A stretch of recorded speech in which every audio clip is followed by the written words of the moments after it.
Hi friends, welcome to ITI gold technical channel में आपका स्वागत है। Daily current affairs, vacancies information, ITI से रिलेटेड वीडियो पाने के लिए हमारे चैनल को सब्सक्राइब कीजिए। सब्सक्राइब करने के बाद बेल आइकन को ऑन कीजिए ताकि मैं जो भी नया वीडियो बनाऊँ सबसे पहले आपके पास पहुँचे और आप उसे देखें। यदि आपको सेशन अच्छा लगता है, सेशन से कुछ जानकारी मिलती है, इसे लाइक कीजिए और दोस्तों में शेयर कीजिए। शेयर जरूर कीजिएगा क्योंकि यह कॉम्पिटिशन की तैयारी करने वाले बच्चों के लिए बहुत ही इंपॉर्टेंट सेशन है। चलिए सेशन की ओर चलते हैं। यदि आप हमारे चैनल आईटीआई गोल्ड टेक्निकल पर पहली बार आए हो तो इसे सब्सक्राइब कीजिए और अपने दोस्तों से भी जरूर करवाइएगा। आज हम पढ़ेंगे 7 जुलाई 2021 से जितने भी इंपॉर्टेंट करंट अफेयर क्वेश्चन बनेंगे वह इस वीडियो में पढ़ेंगे। इस वीडियो की पीडीएफ फाइल की लिंक मैं इसी वीडियो के डिस्क्रिप्शन में दे दूंगा, आप वहाँ से जाकर इसे डाउनलोड कर लीजिए ताकि एग्जाम के टाइम पर आप आसानी से रिविजन कर सकते हैं। आज का हमारा पहला क्वेश्चन है, हाल ही में राष्ट्रीय फ्राइड क्लेम दिवस कब मनाया गया है? इस क्वेश्चन का right answer option number C 3 जुलाई को यह दिवस मनाया गया है। यह दिवस प्रत्येक वर्ष राष्ट्रीय फ्राइड क्लेम दिवस मनाया जाता है 3 जुलाई को। तो इस क्वेश्चन का right answer option number C. चलिए नेक्स्ट क्वेश्चन की ओर चलते हैं। नेक्स्ट क्वेश्चन है, हाल ही में किसने सबसे नवीन निवेश संवर्धन एजेंसी 2021 का पुरस्कार जीता है? तो इस क्वेश्चन का right answer option number A invest India. यह पुरस्कार जीता है इन्वेस्ट इंडिया ने। ओसीओ ग्लोबल द्वारा इन्वेस्ट इंडिया को दुनिया का सबसे नवीन निवेश संवर्धन एजेंसी 2021 से सम्मानित किया गया है। ओसीओ ग्लोबल विदेशी निवेश पर एक अग्रणी प्राधिकरण है और आर्थिक विकास सेवाओं, उत्पादों और अद्वितीय कंपनी मूल्यांकन टूल की एक श्रृंखला प्रदान करता है। इन्वेस्ट इंडिया 2009 में स्थापित किया गया और यह भारत सरकार के वाणिज्यिक और उद्योग मंत्रालय, उद्योग और आंतरिक व्यापार के संवर्धन विभाग के तहत एक गैर लाभकारी उद्यम है और यह राष्ट्रीय निवेश प्रोत्साहन और सुविधा एजेंसी है।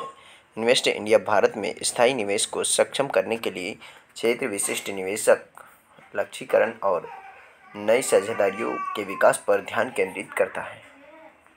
इसका right answer option number A. चलिए नेक्स्ट क्वेश्चन की ओर चलते हैं। नेक्स्ट क्वेश्चन है, हाल ही में इटली में भारतीय सैनिकों के लिए युद्ध स्मारक का उद्घाटन कौन करेंगे? तो इस क्वेश्चन का राइट आंसर है option number D M Naravane. M Naravane भारतीय सैनिकों के लिए युद्ध स्मारक का उद्घाटन करेंगे। कहाँ पर? इटली में। इटली की राजधानी क्या है? तो इटली की राजधानी है रोम। भारतीय सेना प्रमुख M Naravane United Kingdom, UK और इटली की आधिकारिक यात्रा पर जाएंगे, जिसके दौरान वह अपने समकक्षों और इन देशों के वरिष्ठ सैन्य नेतृत्व मुलाकात करेंगे। और इस यात्रा का मुख्य आकर्षण इटली के प्रसिद्ध शहर कैसिनो में जनरल नरवणे का भारतीय सेना स्मारक का उद्घाटन करना होगा और द्वितीय विश्व युद्ध के दौरान मोंटे कैसिनो की लड़ाई में 5000 से अधिक भारतीय सैनिकों ने इटली को फांसीवादी ताकतों से बचाने के लिए लड़ते हुए अपने प्राणों की आहुति दे दी थी। सितंबर 1943 और अप्रैल 1945 के बीच इटली की मुक्ति के लिए लगभग 50,000 भारतीयों को सूचीबद्ध किया गया था। यूके और इटली दोनों रक्षा, स्वास्थ्य सेवाओं और एयरोस्पेस शिक्षा, स्वच्छ प्रौद्योगिकी, नवीनीकरणीय ऊर्जा और सूचना एवं संचार प्रौद्योगिकी क्षेत्र में भारत के लिए महत्वपूर्ण भागीदार है। इस क्वेश्चन का right answer option number D. चलिए नेक्स्ट क्वेश्चन की ओर चलते हैं। नेक्स्ट क्वेश्चन है, हाल ही में भारत सरकार ने एलआईसी अध्यक्ष की सेवानिवृत्ति की आयु कितने वर्ष तक बढ़ा दी है? तो इस क्वेश्चन का right answer option number C 62 वर्ष, यानी कि अब इनकी सेवानिवृत्ति होगी 62 वर्ष की उम्र में। भारतीय जीवन बीमा निगम स्टॉक विनियमन 1960 के संशोधन करके आईपीओ के लिए बाध्य एलआईसी के अध्यक्ष एम.आर. कुमार की सेवानिवृत्ति की आयु को 62 वर्ष तक बढ़ा दिया है और 30 जून 2021 की एक सरकारी अधिसूचना के अनुसार नियमों में किए गए परिवर्तन को भारतीय जीवन बीमा निगम संशोधन नियम 2021 कहा जाएगा। और यह ध्यान देना चाहिए कि कुछ अपवादों को छोड़कर भारतीय स्टेट बैंक सहित अधिकांश सार्वजनिक उपक्रमों के शीर्ष अधिकारियों के सेवानिवृत्ति की आयु 60 वर्ष है। और एलआईसी का मुख्यालय मुंबई में और एलआईसी की स्थापना की गई थी 1 सितंबर 1956 को। तो इस क्वेश्चन का right answer option number C इसका राइट आंसर है। चलिए नेक्स्ट क्वेश्चन को चलते। नेक्स्ट क्वेश्चन है, हाल ही में किसने सैटेलाइट टीवी कक्षाओं को लागू करने के लिए संसदीय पैनल को मंजूरी दी है? तो इस क्वेश्चन का right answer option number A ISRO. ISRO ने अभी इसे मंजूरी दे दी है। भारतीय अंतरिक्ष अनुसंधान संगठन ने शिक्षा पर संसदीय स्थायी समिति को देश में सैटेलाइट टीवी कक्षाओं के लिए तकनीकी सहायता प्रदान करने के लिए अपनी मंजूरी दे दी है, ताकि कोविड प्रेरित लॉकडाउन के कारण सीखने के गैप को खत्म किया जा सके। और इसरो के वैज्ञानिक शिक्षा के लिए संसदीय स्थायी समिति के समक्ष उपस्थित हुए छात्रों के लिए प्रस्तावित सैटेलाइट टीवी कक्षा के बारे में विस्तार प्रस्तुति दी है। इसरो की स्थापना की गई थी 15 अगस्त 1969 को। इसका मुख्यालय है कर्नाटक की राजधानी बेंगलुरु में। इसके अध्यक्ष है प्रेजेंट टाइम पर के सिवान। कौन है? के सिवान।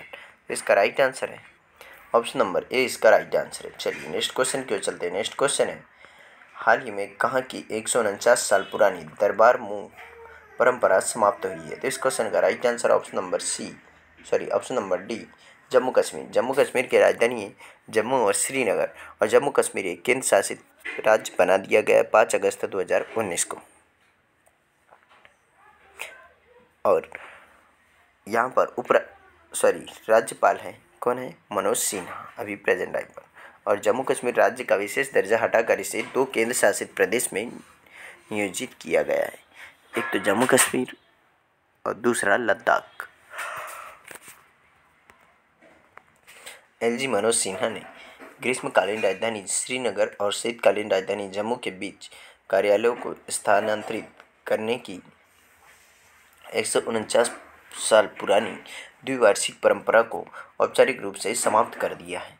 प्रशासन ने कर्मचारियों को जम्मू और श्रीनगर में 3 सप्ताह में दरबार मूव से संबंधित आवास खाली करने का नोटिस दिया है। और प्रशासन ने जम्मू और श्रीनगर में दरबार मूव कर्मचारियों की आवासीय सुविधा को रद्द कर दिया है, जिसका अर्थ है कि कर्मचारी या तो जम्मू या कश्मीर में तैनात रहेंगे। जम्मू और श्रीनगर में मुख्यालय वाले सिविल सचिवालय में काम करने वाले लगभग 8,000 से 9,000 कर्मचारी हर साल 2 बार फाइलों के साथ मूव करते थे, जबकि श्रीनगर ग्रीष्मकालीन राजधानी के रूप में कार्य करता था और जम्मू शीतकालीन राजधानी थी। और माना जाता है कि डोगरा सम्राट महाराजा गुलाब सिंह ने 1872 में राजधानी को स्थानांतरित करने की परंपरा शुरू की थी।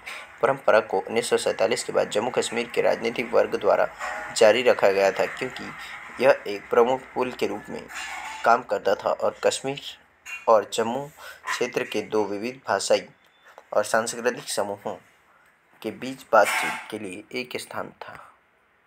इसका right answer option number D. चलिए नेक्स्ट क्वेश्चन की ओर चलते हैं। नेक्स्ट क्वेश्चन है, हाल ही में कहाँ पर कास्टर वारहोल्म ने पुरुषों की 400 मीटर बाधा दौड़ का विश्व रिकॉर्ड तोड़ा है? तो इस क्वेश्चन का राइट आंसर है option number B Norway. Norway में यह रिकॉर्ड तोड़ा गया है। नॉर्वे के 25 वर्षीय एथलीट कास्टर वारहोल्म ने बिस्लेट खेलों के दौरान 400 मीटर बाधा दौड़ में लंबे समय से चले आ रहे विश्व रिकॉर्ड को तोड़ा है। इससे पहले यह रिकॉर्ड 29 साल तक अमेरिकी हर्डर केविन गियन के नाम था। उनका 46.78 सेकंड का मार्क 1992 के बार्सिलोना स्पेन में ओलंपिक में स्थापित किया गया था, जिसे अंततः वारहोल्म्स के द्वारा 46.70 सेकंड के आधिकारिक समय के साथ तोड़ा गया था। और यही है बॉस्टन वारहोल्म्स। इस क्वेश्चन का राइट आंसर है ऑप्शन नंबर बी इसका राइट आंसर है। चलिए नेक्स्ट क्वेश्चन की ओर चलते हैं। नेक्स्ट क्वेश्चन है, हाल ही में आरबीआई ने पंजाब एंड सिंध बैंक पर कितने लाख रुपए का जुर्माना लगाया है? तो इस क्वेश्चन का right answer option number D 25 lakh रुपए का जुर्माना लगाया पंजाब एंड सिंध बैंक पर। भारतीय रिजर्व बैंक ने बैंकों में साइबर सुरक्षा ढांचे के निर्देशों कुछ प्रावधानों का पालन न करने पर पंजाब एंड सिंध बैंक पर 25 लाख रुपए का जुर्माना लगाया है। केंद्रीय बैंक के विवरण देते हुए कहा है कि राज्य के स्वामित्व वाले बैंक ने 16 और 20 मई 2020 को आरबीआई के कुछ साइबर घटनाओं की सूचना दी थी। तदनुसार केंद्रीय बैंक ने बैंक को कारण बताओ नोटिस जारी कर पूछा था कि आरबीआई द्वारा जारी निर्देशों का पालन न करने के लिए जुर्माना क्यों नहीं लगाना चाहिए। पंजाब एंड सिंध बैंक की स्थापना की गई थी 24 जून 1908 को और इसके संस्थापक है वीर सिंह। कौन है? वीर सिंह। और इसके एमडी एंड सीईओ हैं एस कृष्णन। कौन है? एस कृष्णन। तो इस क्वेश्चन का राइट आंसर है ऑप्शन नंबर डी, इसका राइट आंसर है। चलिए नेक्स्ट क्वेश्चन की ओर चलते हैं। नेक्स्ट क्वेश्चन है, हाल ही में दूसरा सबसे मूल्यवान सार्वजनिक ऋणदाता बैंक कौन सा बना है? इस क्वेश्चन का राइट आंसर है option number A, IOB, Indian overseas bank बना है। इंडियन ओवरसीज बैंक 50,000 करोड़ रुपए से अधिक के बाजार पूंजीकरण के साथ दूसरा सबसे मूल्यवान सूचीबद्ध सार्वजनिक क्षेत्र का बैंक बन गया है और राज्य के स्वामित्व वाले ऋणदाता के स्ट्रीट डिस्काउंट निजीकरण के रूप में इसके शेयरों ने पिछले एक महीने में बीएसई पर लगभग 80% की सराहना की है और बीएसई पर उपलब्ध आंकड़ों के अनुसार आईओबी 51,887 करोड़ रुपए के एम कैप के साथ है, जिसके बाद पीएनबी 46,411 करोड़ रुपए के साथ और बैंक ऑफ बड़ौदा 44,112 करोड़ रुपए के साथ में क्रमशः तीसरे और चौथे स्थान पर है। दूसरे पर तो इंडियन ओवरसीज बैंक है।